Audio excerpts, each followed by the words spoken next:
नमस्कार। पिछली कक्षा में आप सबने पाठ 1 और 2 के विषय में पढ़ा। अब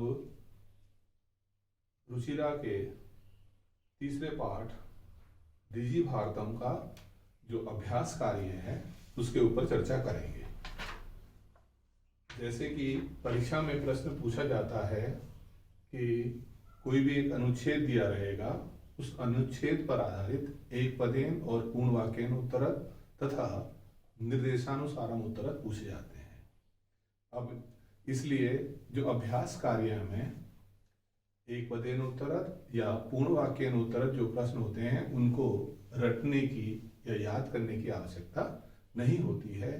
फिर भी इसका अभ्यास करने से आपको कि परीक्षा में जो प्रश्न पूछे जाते हैं या जो अनुच्छेद पर आधारित प्रश्न पूछे जाएंगे उसमें आपको सहायता मिलेगी।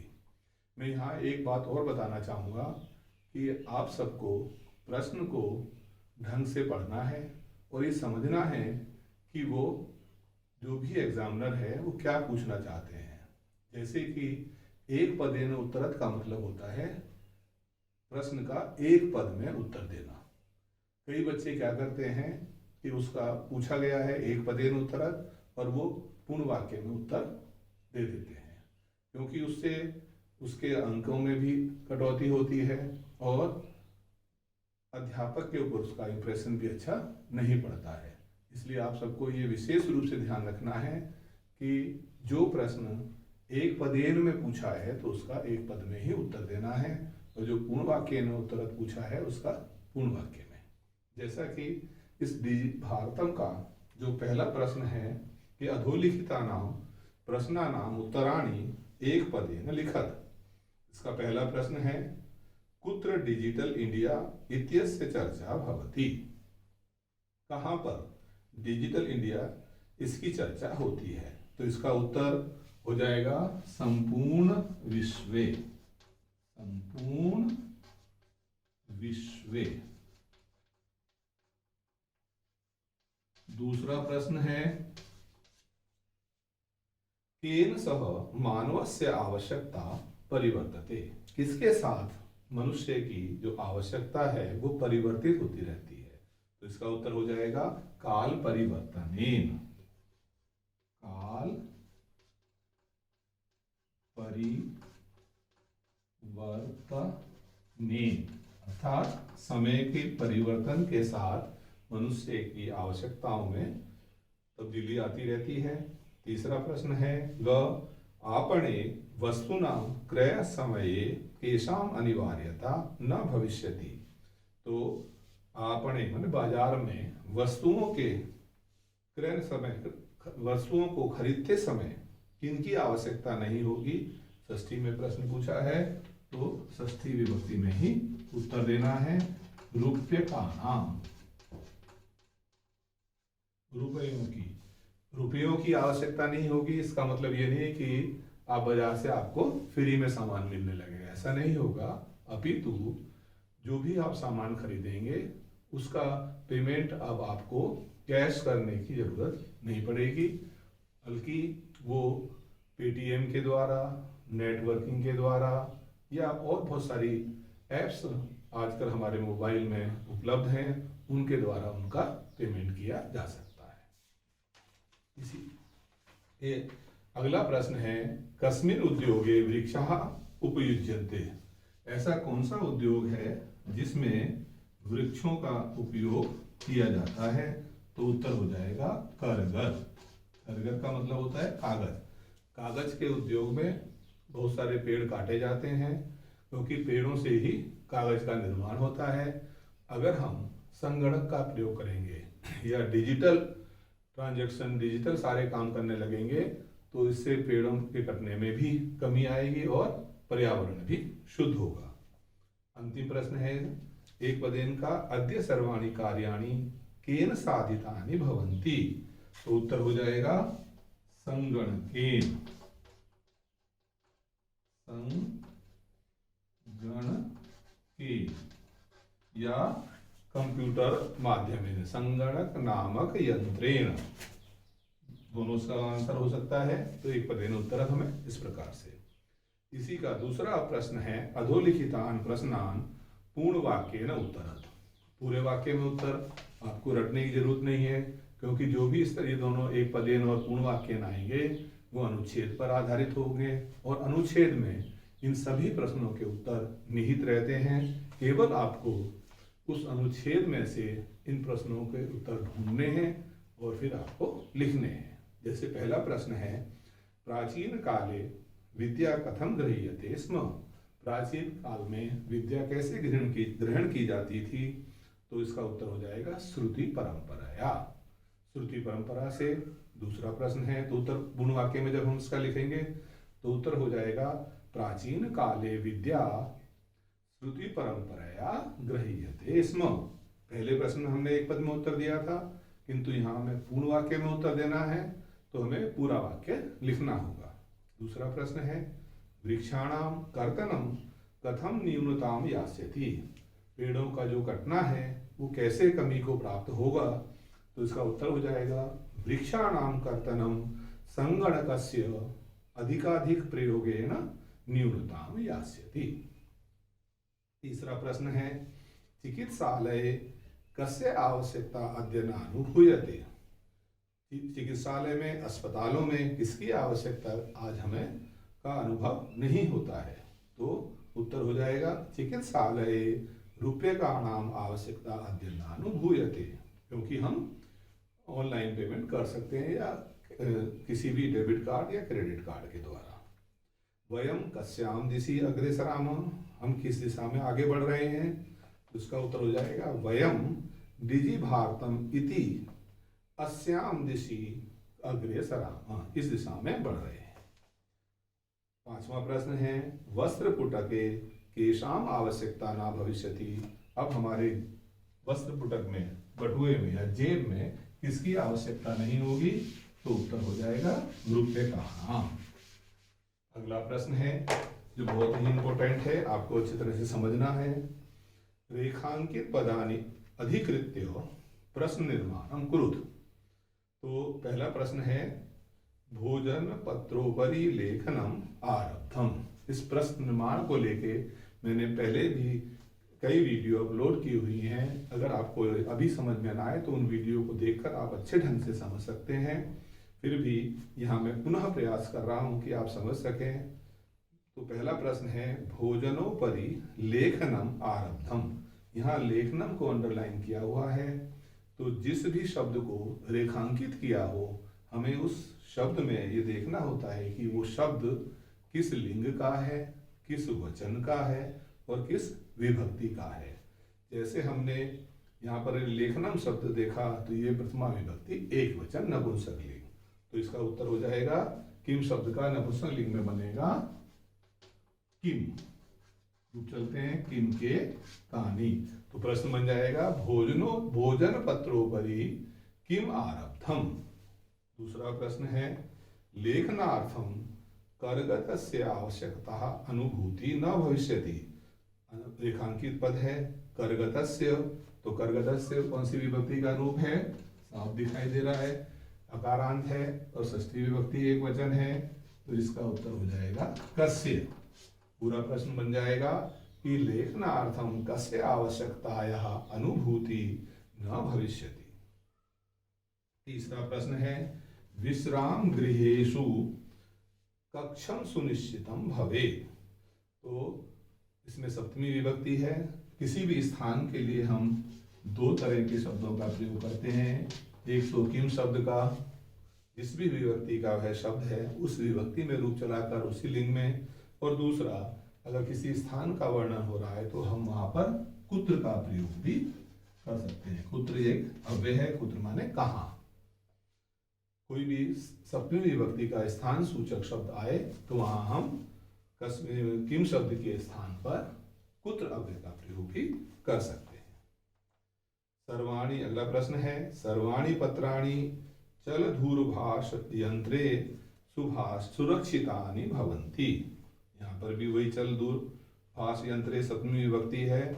इसके प्रश्न निर्माण में भी हम सप्तमी एक वचन है कस्मिन और अथवा कुत्र, तो पूरा प्रश्न हो जाएगा कि सर्वाणि पत्राणि कुत्र सुरक्षितानि भवन्ति अथवा सर्वाणि पत्राणि कस्मिन् सुरक्षितानि भवन्ति।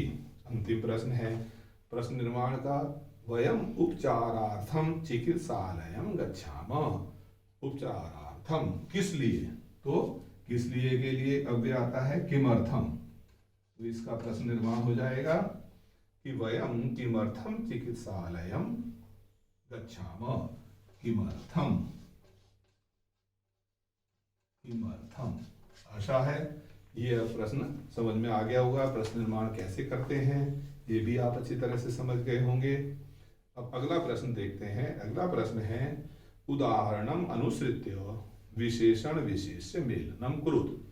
ये कक्षा 6, 7 और 8 में इस तरह का मैच द फॉलोइंग, विशेषण को विशेष्य से मिलाना हो या विशेष्य को विशेषण से मिलाना हो, इस तरह के प्रश्न पूछे जाते हैं। इसको करने से पहले आपको मैं एक बात बताना चाहूँगा। आपको सबको ये पता होना चाहिए कि विशेषण और विशेष्य वाले प्रश्न को जब हम हल करते हैं तो हमें ये हमेशा याद रखना चाहिए कि विशेषण और विशेष्य में एक समान लिंग, वचन और विभक्ति आती है। कहने का तात्पर्य क्या है कि विशेष्य जिस भी लिंग, वचन या विभक्ति का होगा, विशेषण में भी वही लिंग, वचन और विभक्ति आएगी। तो अब हमें यहाँ देखना है जो क्वेश्चन नंबर 4 दिया हुआ है कि उदाहरणम अनुसृत्य विशेषण विशेष्य मेलनम कुरुत। तो विशेष्य को विशेष्य, विशेषण को विशेष्य से मिलाना है। उदाहरण दिया संपूर्णे भारते, कैसे भारत में, संपूर्ण भारत में। इसके बाद में पहला प्रश्न है मौखिकम, तो मौखिकम को हम मिलाएंगे ज्ञानम, मौखिकम, मौखिकम ज्ञानम, मौखिकम को मिला देंगे हम ज्ञानम से। अगला है मनोगता भावा। इस आपकी पुस्तक में भावा शब्द ये दिया ही नहीं हुआ है, इसलिए आपको इसमें अपना थोड़ा करेक्शन करना पड़ेगा। मनोगता का विशेष्य पद बनेगा भावा। फिर टंकिता, ऐसी टंकिता के लिए भी शब्द ठीक से नहीं दिया हुआ है। टंकिता का जब विशेष्य शब्द होगा सामग्री। उसी प्रकार महान, महान का विशेष्य पद होगा उपकारः, और मुद्रा विहीन का दिया हुआ है विनिमय। ठीक है। इसके बाद अगला प्रश्न है अधोलिखित पदयो संधि कृत्वा लिखत। संधि करनी है। परीक्षा में दोनों तरह से प्रश्न पूछा जाता है, संधि करके लिखिए अथवा संधि विच्छेद कीजिए। अगर संधि युक्त पद दिया हुआ है तो हमें उसका संधि विच्छेद करना होता है। अगर संधि विच्छेद किया हुआ शब्द दिया हुआ है तो हमें उसकी संधि करनी होती है। संधियों के विषय में भी हम पहले काफ़ी चर्चा कर चुके हैं, इसको भी हमें काफ़ी अच्छे ढंग से हम समझा चुके हैं। आशा है आपको ये आसानी से समझ में आ जाएगा। पहला शब्द है पदस्य प्लस अस्य, इसका संधि हो जाएगी, दीर्घ संधि है पदस्यास्य, पदस्यास्य। बोर्ड पे इसलिए लिख रहा हूं ताकि लिखने में अशुद्धि ना हो। अगला प्रश्न है तालपत्र प्लस उपरि, यहाँ गुण संधि है ताल पत्रोपरि।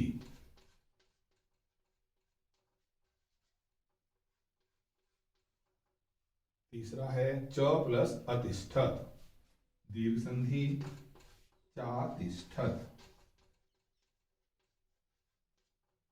फिर क्रय प्लस अर्थम, यहाँ भी दीर्घ संधि है, अ और अ मिलके आ हो जाता है क्रयार्थम। अगला शब्द है इति प्लस अनयो, यहाँ पर यण संधि है, ई के सामने कोई भी स्वर आने पर ई को य हो जाता है, तो संधि बन जाएगी इत्यनयो।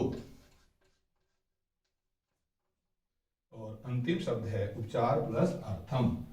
उपचार प्लस अर्थम में दीर्घ संधि है, अ प्लस अ मिलके आ, तो संधि युक्त पद हो जाएगा उपचारार्थम, उपचारार्थम। इसके बाद अगला प्रश्न है उदाहरणम अनुसृत्य अधोलिखितेन पदेन लघु वाक्य निर्माणम कुरुत। वाक्य निर्माण कई बार परीक्षा में पूछा जाता है, कई बार नहीं भी पूछा जाता है, फिर भी आपको वाक्य निर्माण करना तो आना ही चाहिए। तो वाक्य निर्माण के लिए जैसे पहला शब्द है, उदाहरण दिया उन्होंने, जिज्ञासा। मम मनसी वैज्ञानिकानां विषये जिज्ञासा अस्ति। मैं यहाँ आपको एक चीज और बताना चाहूँगा कि जब भी किसी भी शब्द का वाक्य निर्माण करना हो तो आपको उसके बहुत छोटे छोटे वाक्य बनाने चाहिए, जिससे कि आपके वाक्य में कोई अशुद्धि ना हो सके। तो मैं यही प्रयास करूंगा कि छोटा वाक्य बना सकूं। पहला शब्द है आवश्यकता। आवश्यकता को जब हम वाक्य बनाएंगे तो बन जाएगा आवश्यकता आविष्कारस्य जननी अस्ति। आवश्यकता जो है वो आविष्कार की जननी है। फिर दूसरा शब्द है सामग्री। मम समीपे, मेरे पास में पठन सामग्री है। वाक्य बन जाएगा मम समीपे पठन सामग्री न अस्ति। यदि है तो अस्ति और नहीं है तो न अस्ति। तीसरा शब्द है पर्यावरण सुरक्षा। पर्यावरण की सुरक्षा, तो पर्यावरण सुरक्षा हमारा कर्तव्य है। पर्यावरण सुरक्षा अस्माकं कर्तव्यम अस्ति। अंतिम शब्द है विश्राम गृहम। एतत् विश्राम गृहम अस्ति।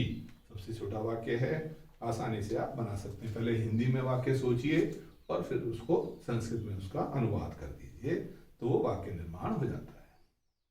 उदाहरणानुसारम, अगला प्रश्न है, उदाहरणानुसारम कोष्ठक प्रदत्तेषु पदेषु चतुर्थीं प्रयुज्य रिक्त स्थान पूर्तिम कुरुत।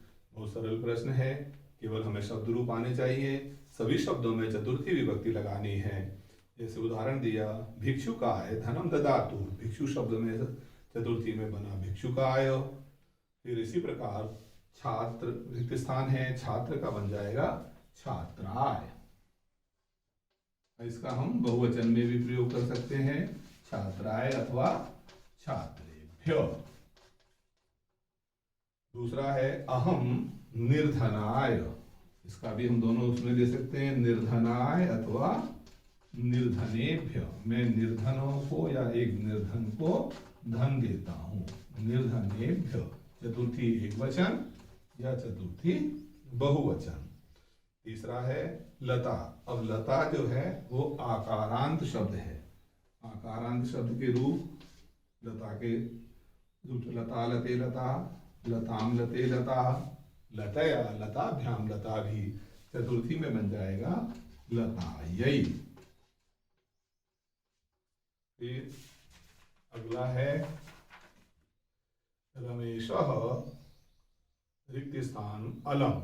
अलम के योग में भी चतुर्थी विभक्ति आती है। सुरेश शब्द का चतुर्थी लगानी है तो सुरेश का बन जाएगा सुरेशाय। और इसका ही अंतिम वाक्य है नमः।